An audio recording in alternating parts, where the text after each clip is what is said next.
All right. Hi. Welcome back to another episode of Brunch and Banter. I think we're on episode 24, but I don't remember exactly right at this moment. But I'm like 80% sure we're at episode 24. I am alone again. It's not on purpose. Like, my sister and my cousin haven't left me. We're still doing this, but I've been busy, and the only time I can record is during the week. The only time I can record is at 8 or 9 p.m., and I'm asleep by then. So I was like, well, I'll just do it on my own, and I'll just record when I can. Okay, so for today's episode, I kind of wanted to talk about finding your lowest point and learning that you are enough. That might actually be the title, but we'll figure it out later too. In general, what I'm going to talk about is what it's like to feel like you're not good enough. How it was for me, how it affected me, especially like in today's world with social media and dating apps and whatnot.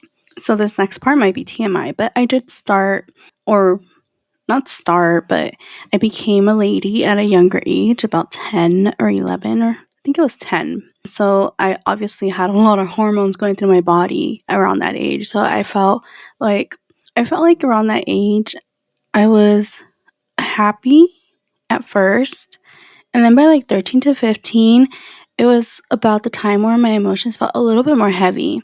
Often, like, I felt like I wasn't good enough, and I felt down. I don't want to say I felt depressed because I don't think I felt depressed, but I did feel down. I do know that around that age, it was when my grandmother would blame me for a lot of things that my cousins or my little sisters would do, even when I wasn't around. It's like I'm in one area, which let's say I'm in the living room and they're outside and they get into some mischief outside, and then she'll come and tell me something because I'm the one who was, according to her, responsible. And I'm like, no, ma'am, I was not responsible. You were responsible for us. I understand, like, we were a lot of kids. We were a total of 5 kids. And then sometimes she would take care of other kids. And I mean, whose fault is that, really? My fault for obviously not watching the kids, I guess.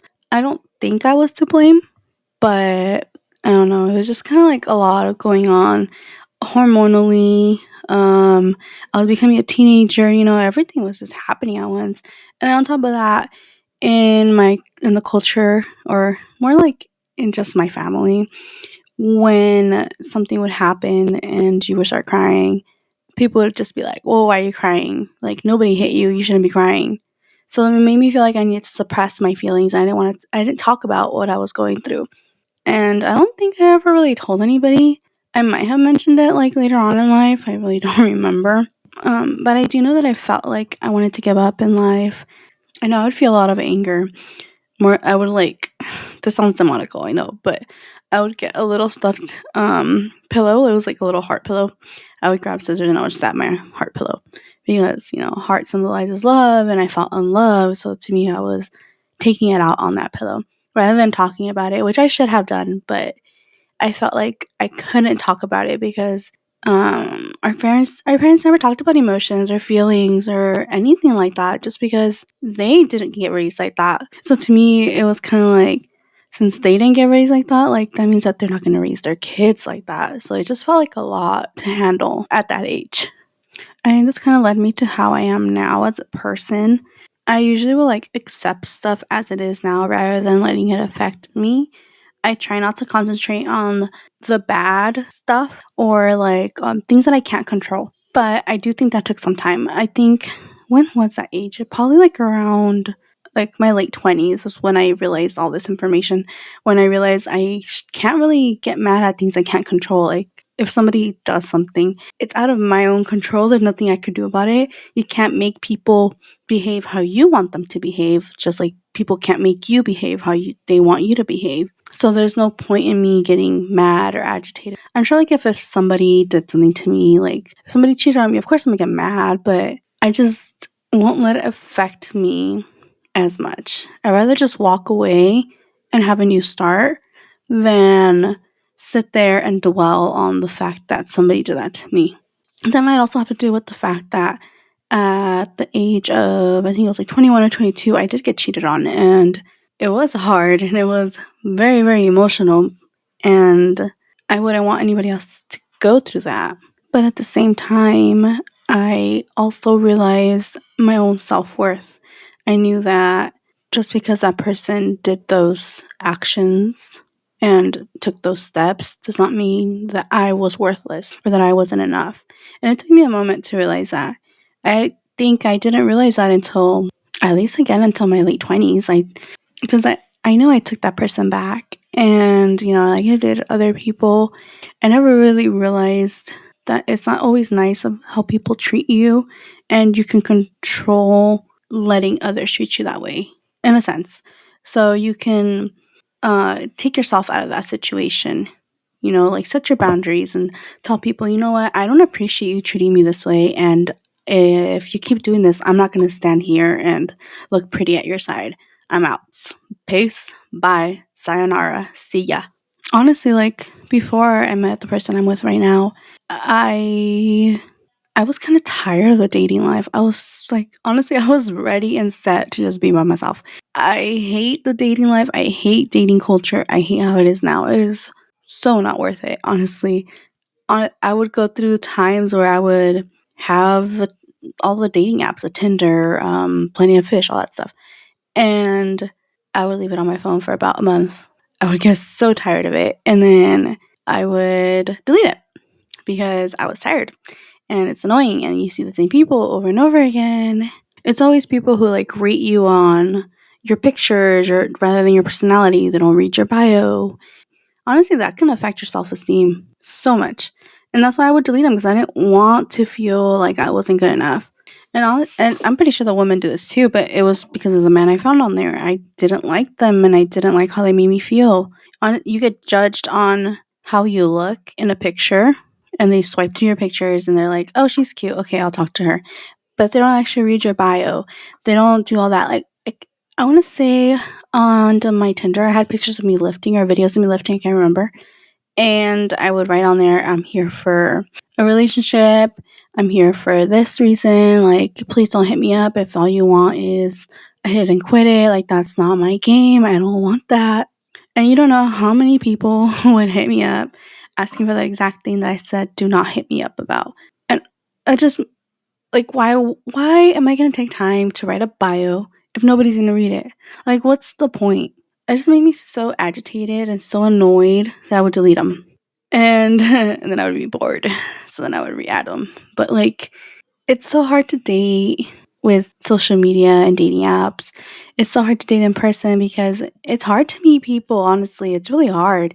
I've met a couple people, like, at bars and stuff, and it's like, well, do I really want to meet my significant other at a bar? Like, what does that say about somebody? But then again, like, I don't want to discriminate and be like, well, you're just an alcoholic, because I go to the bar, I'm not an alcoholic, But there are people who go to the bar and are just alcoholics, or you meet a nice person, but you don't feel that vibe with them, and then they get mad.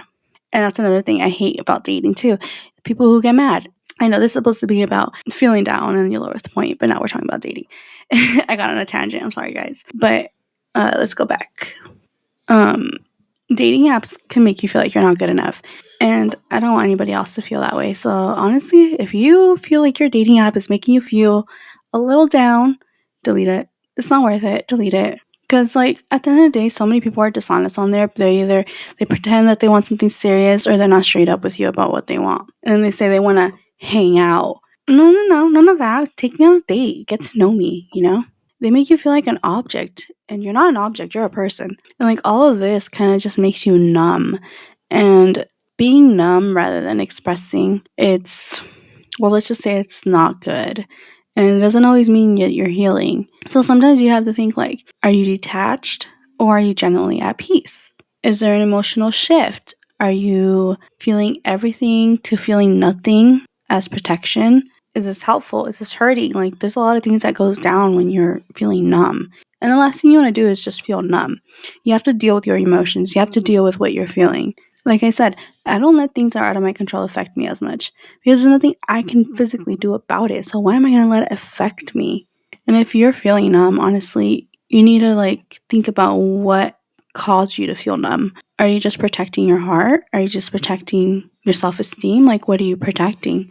Because if you're just protecting your heart, I'm going to tell you right now, So many people are going to break your heart, whether it's friends, family, loved ones, whatever. But only you can repair it, and only you can make yourself feel whole. Like they always say, love yourself before you love anybody else, you know? And honestly, if somebody's judging you on your looks, you probably don't even want to be with that person. I'm going to be honest with you. You don't want to be with the person who's going to judge you for your looks because that's all they're going to care about. What about when you grow old? Like, what about 40 years from now when you're all wrinkly and stuff? Are they going to care about you? Or are they going to go find another piece of meat? You got to find the people who make you feel like you're worth something, like you're worth fighting for, whether it's a significant other or just a friend, because friends have to be there for you when you're down, when you're up, when you're everything, you know? Whether it's your childhood or your dating life, getting rejected, whatever it is, it all ties back down to worth. When people ignore your feelings or treat you as disposable, it plants doubt in your head and you start double thinking everything and you start just analyzing everything that you do. You start believing that you aren't enough, that you're not pretty enough, you're not good enough, you're not lovable enough, you're not nice enough, you're not compassionate enough, you're not enough. But you have to remember something.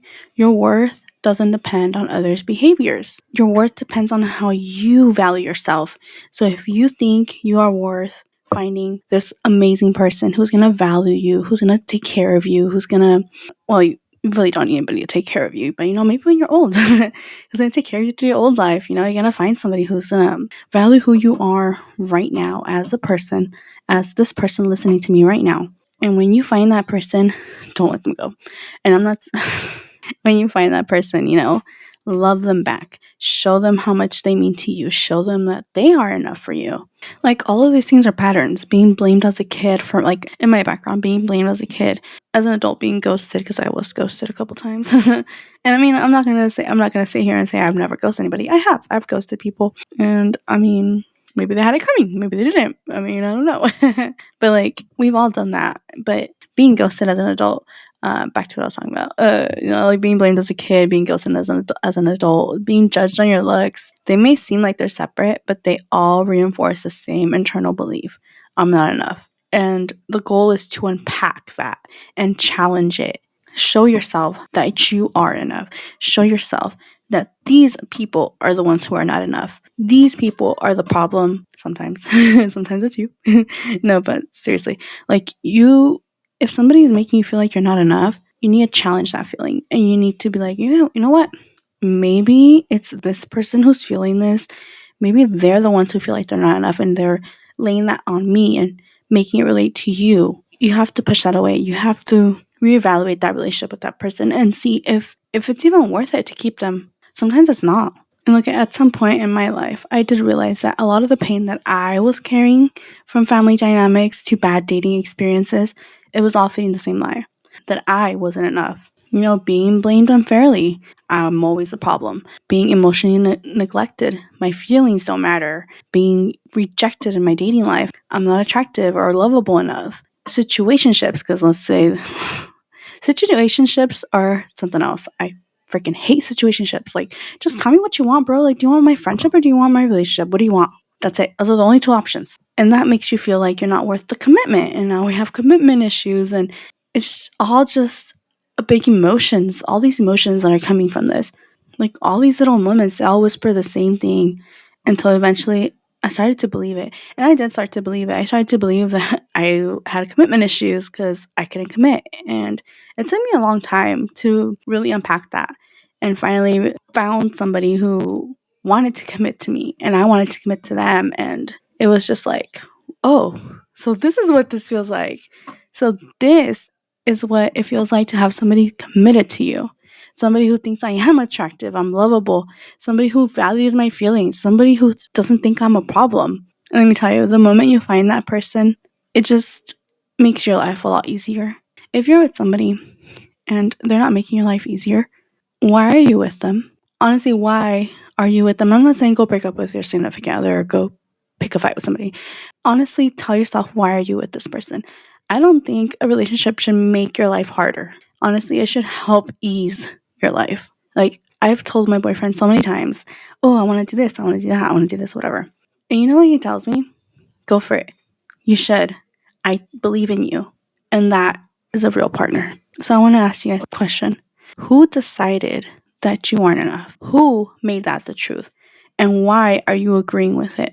Those experiences shaped your perception, not your worth, your perception. You were blamed because others didn't take accountability, not because you deserved it.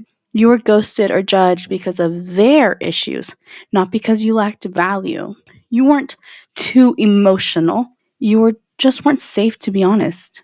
And that's hard to deal with when somebody, it doesn't feel like they could be safe around you. And I don't want you to take that and be like, oh, I'm not safe. No, you are safe. But there's just certain people that you're safe with, you know? Some people, when you're emotional and you start sharing all these emotions with them, they get scared. They get scared, they shut down, and they push you away. And it's not your fault. It's because they're not at that same level as you. They aren't ready to deal with those emotions either. And you can't push somebody to be ready to deal with emotions. You're just going to push them away, honestly. But when you meet somebody who's ready for those emotions, who's ready to give you those emotions as well, it just clicks and it makes sense and it makes it easier. If you ever felt like you're too much or you're not enough at the same time, you're not alone. I've been there. But your worth isn't up for debate. You're worthy of being chosen. You're enough, even on your worst day. When you get to your worst day and that person is still around, that's how you know that person is there for the long ride. You don't need to be validated by somebody who can't see your value.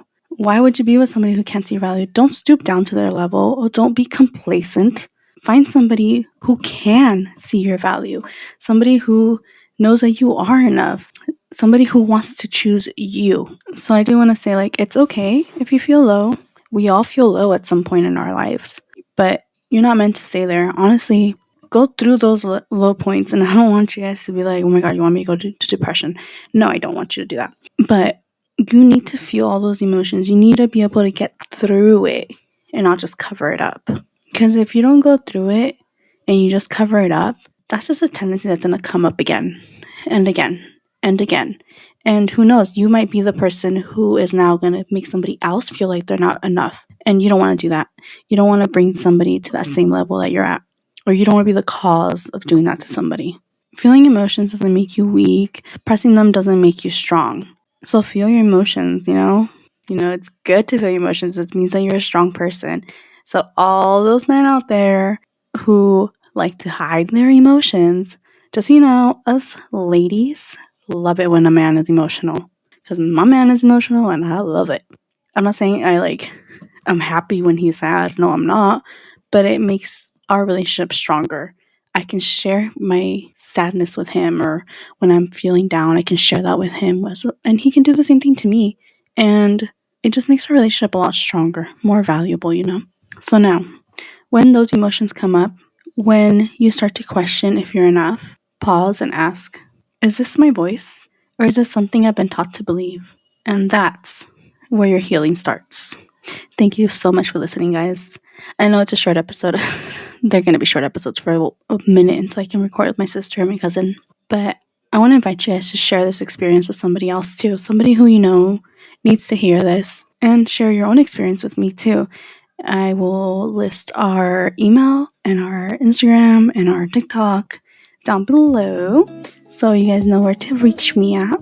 And again, I just want to say thank you guys for listening, and I can't wait for next time. Bye.